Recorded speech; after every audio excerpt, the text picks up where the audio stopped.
In the quiet town of Chitungwiza, Zimbabwe, lived Rudo Mavhunga, a 26-year-old new mother who believed deeply in cleanliness, structure, and doing her best for her child.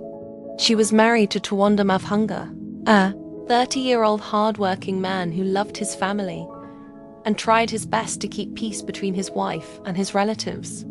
Rudo had recently welcomed her first baby, a fragile 3-week-old boy named Kudakwashi. As a first-time mother, she was careful, sometimes overly careful, especially when it came to hygiene. She knew babies were vulnerable, and she wanted to protect her son from any illness. Tawanda's family, however, had a very different way of living.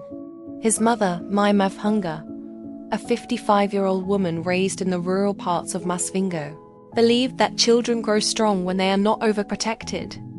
To her, Rudo worried too much. One evening, after Rudo had finally put baby Kudakwashi to sleep, Mai Mavhunga offered to help by washing the baby's clothes.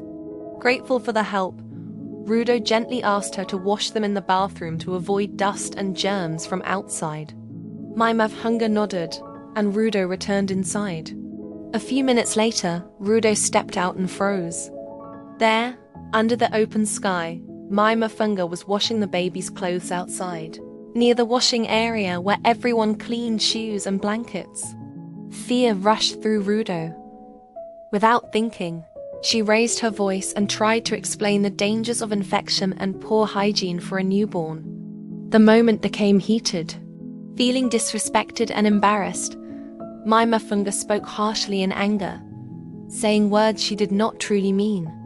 Hurt and upset, she gathered her belongings and left the house that night. Rudo was shaken but chose not to react further. Instead, she focused on her baby and waited for her husband to return. When Tawanda came home, Rudo calmly explained everything, not with anger, but with honesty and concern for their child. Tawanda listened. For the first time, he truly understood the pressure Rudo carried as a new mother. The next day, he visited his mother and spoke to her respectfully, explaining that Rudo's intentions were never to insult her, but to protect her baby. With time, emotions cooled.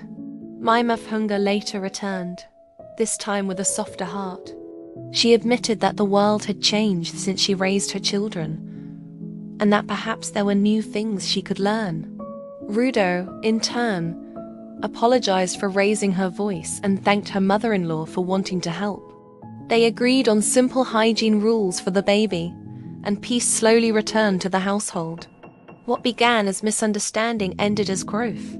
In that small home in Chitungwiza, love won not because everyone agreed, but because they chose to listen, learn, and put family first.